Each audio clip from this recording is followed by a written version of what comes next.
Pero kahit pabor po ako sa implementation ng LTO, meron po akong matinding question sa inyo to LTO personnels. Ito po mga boss. Good morning guys. So December 1 na ngayon and ito na yata yung pinakamalungkot na araw para sa lahat ng e-bike users dahil ngayong araw yung simula ng implementation ng LTO na ipinagbabawal na po ang mga e-bike sa mga national roads and secondary roads. Dahil kapag nahuli kayong bumabiyahe sa mga national highways, dahil i-impound na po ang inyong mga e-bike. So magbibigay lang ako ng aking komento and honest reaction ko dun sa ginawa nilang implementation. And actually mga bossing, medyo favor naman po ako sa ginawa nila ng LTO. Pero bago po kayo magalit sa akin, especially sa mga e-bike users, panoorin nyo po munang maigi itong video na to.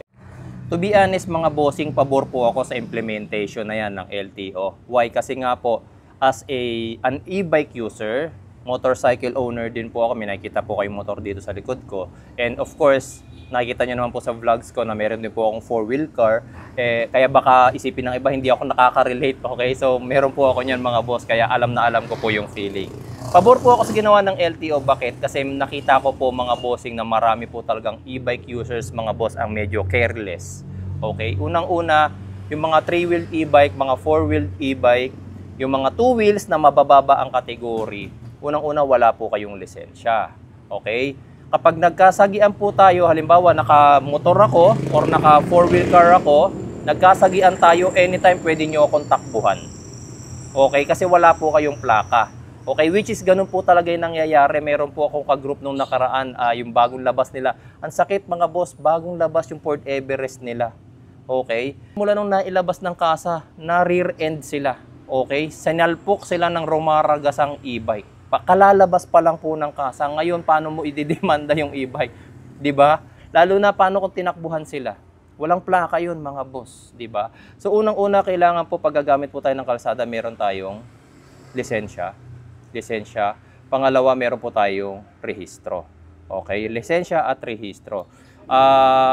I-disregard nyo muna yung mga nakabisikleta. Okay? Baka masyadong gumulo yung ating usapan. Doon muna po tayo sa mga e-bike. Okay? Ako kahit unahan ko na kayo mga boss baka sabihin ng iba hindi ako nakaka-relate. Hindi ako nakaka-relate sa inyo. Meron pong 4-wheel e-bike si Jeep Doctor. Ayan, pinapakita ko po sa inyo sa video. Yung 4-wheel e-bike po na yan is ginagamit po yan ng asawa ko kapag hinahatid po niya yung mga anak ko sa school. Ginagamit ko rin po yan kapag kailangan kong bumili ng pyesa na malapit lang naman dito sa amin.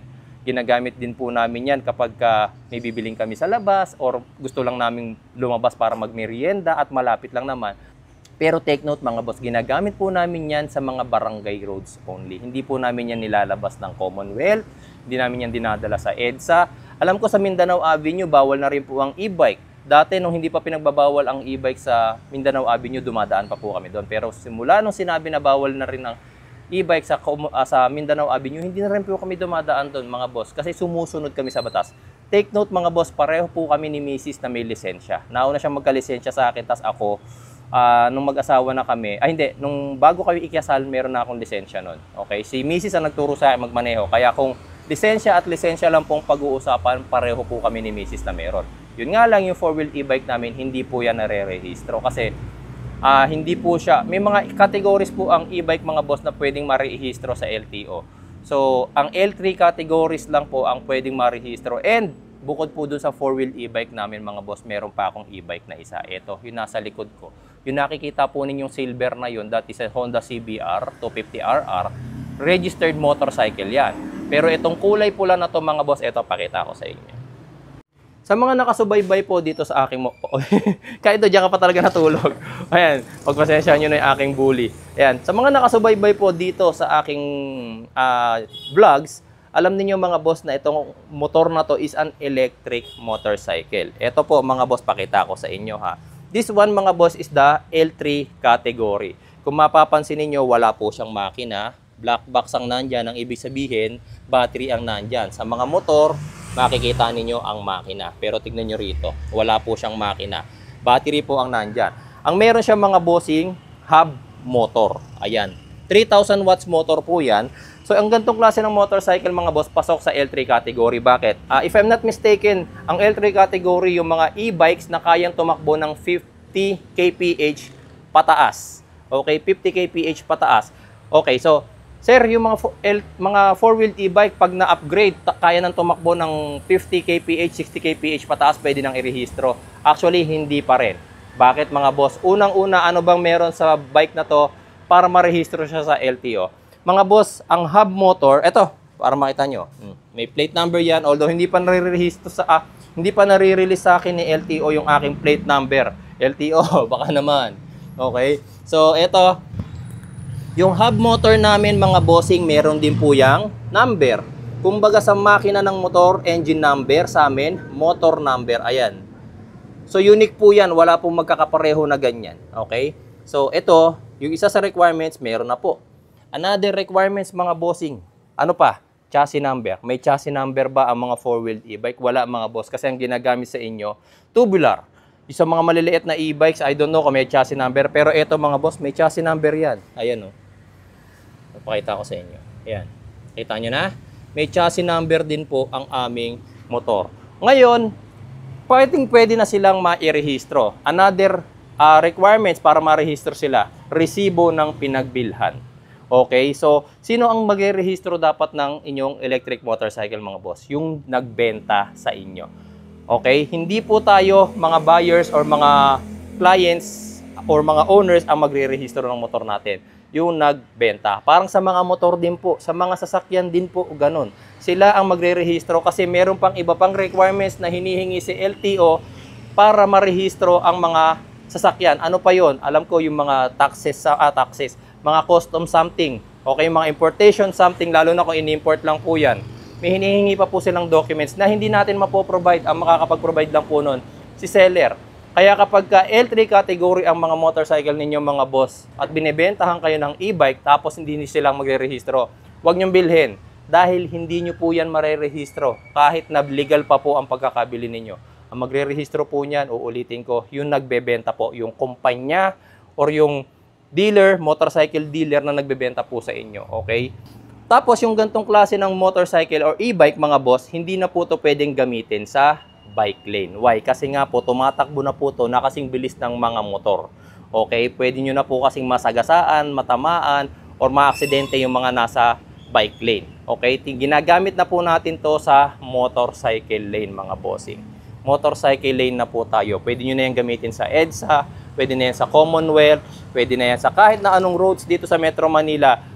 Hindi ko pa lang po ito nasubukan sa expressway kasi alam ko may pinapatupad pa rin po na minimum of 400cc na piston displacement para sa e-bikes, ay sa mga motorcycle. Pero ito kasing e-bike na to mga boss, hindi siya ipinasok sa 400cc category.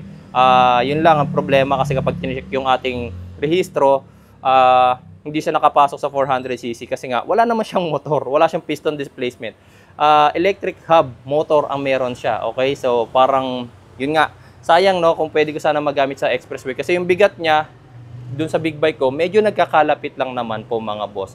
Yung lahat makikita nyo kompleto naman sa ilaw, may side mirrors, maayos naman po lahat. As in pwede po sana, yun nga lang kapag hindi na ipasok sa category ng big bike, hindi pa rin po uubra. Okay, kasi yung mga big bike nga mga boss na alam ko, yung mga 400cc pero naka-declare sa certificate of registration, 370cc, 390cc, parang yun nga lang mga boss, alam ko hinuhuli pa ata Correct me if I'm wrong po Pero, kahit pabor po ako sa implementation ng LTO, meron po akong matinding question sa inyo to LTO personnel. Ito po mga boss. Gaya ng sinabi ko, itong motorcycle ko is nare-register sa LTO. Pero alam nyo po ba mga bossing na nung time na nabili ko to, marami po ang bumili rin yan. Okay, napanood po nila sa vlogs ko kasi nung time na binlog ko po yan, hindi pa masyadong patok ang e-bike sa atin. Tapos first time na nakakita sila ng e-bike na mukhang big bike. Kaya ang dami pong bumili niyan, ang daming nag-avail. Although marami pang klase yan, iba-ibang itsura, iba-ibang model. Pero halos mga big bikes din po talaga yung itsura nila. Ngayon, unfortunately mga boss, sa dami po nang bumili niyan, parang ako lang ata or dalawa lang ata kami or tatlo lang ata ang narehistrong L3 category na e-bike mga boss. Okay, so ito makikita ninyo yung plaka natin. Ayan, di ba? So yung ibang merong ganito mga boss, hindi po sila narehistro. Okay, so ito yung tanong ko sa LTO mga boss. Paano po ang gagawin nila mga boss kung nakabili po sila nito noon at gusto po nilang marehistro? Unang-una, sarado na po si Star 8. Pangalawa, kung resibo po ang hahanapin nyo, yes, posibleng may resibo pa po sila. Although, baka po yung mga iba pang requirements, kagaya ng mga importation documents, yung mga custom taxes, hindi na po nila ma-provide. Baka po, pwede naman pong magkaroon ng consider na pwedeng yung resibo na lang po ang maipakita nila sa inyo na sila po yung lehitimong bumili nitong e-bike na to. Tapos, ang gagawin na lang po, inspect nyo na lang po, kagaya naman ng sinabi ko, pinakita ko na merong motor number, yung hub, meron naman chassis number, baka po pwede tayong magkaroon ng consideration. Sayang naman po, kasi ito na lang yung mga klase ng e-bike na pwedeng gamitin sa national highways and secondary roads. Ngayon, kung hindi rin nila pwedeng gamitin to kasi nga po hindi sila nakarehistro, ano pong gagawin nila, mga bossing from LTO? Sana po magkaroon po tayo ng malinis na sagot dito. Okay, tapos pagdating naman po sa mga nagbebenta ng e-bikes, ito naman po ang question ko sa inyo. Yung mga L3 categories po ninyo na e-bikes, complete na po ba kayo sa mga certain requirements para yung mga bebentahan ninyo ng L3 categories na e-bike, marehistro ninyo? Ngayon naman, yung mga nabentahan nyo po noon, okay, so syempre may mga nakabili na noon, magagawa nyo pa po ba ng paraan para ma-rehistro yung kanilang mga L3 categories e-bike? Kasi kung hindi po, sayang naman po yung mga nabili nila sa inyo. Okay, sa mga existing pa po ng mga motors, e-bike dealerships dyan. Okay, so sana po magawa ninyo ng paraan na yung mga nakabili sa inyo noon, marehistro nyo. Okay, kayo na lang po ang pag-asa nila dahil kapag hindi po nakarehistro ang e-bikes nila, for sure, huhulihin po sila on national road dahil wala pong rehistro yung kanilang motor. Kahit may lisensya sila, kung wala naman po silang rehistro, huhulihin na po sila and impound po ang pinakamalungkot na solusyon po doon.